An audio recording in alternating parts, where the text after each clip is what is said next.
In remote, lost places in the mountains, among dark forests and rocky gorges, lived a lonely traveler named Edward. He was known for his desperate trips into the depths of the mountains, and no one knew what exactly drove him to such dangerous adventures. One day, while setting out on the most daring of his campaigns, Edward got lost in the dark depths of the mountains.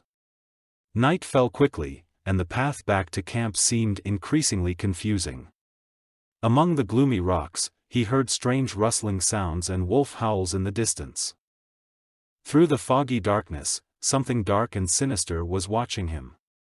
Edward hurried forward, but the further he walked, the more he felt the presence of something unclean.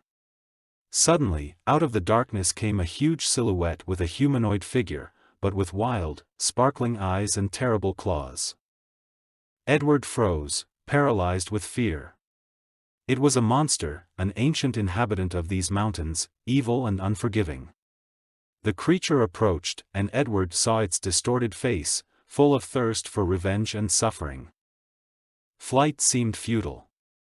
All his attempts to hide or defend himself were in vain.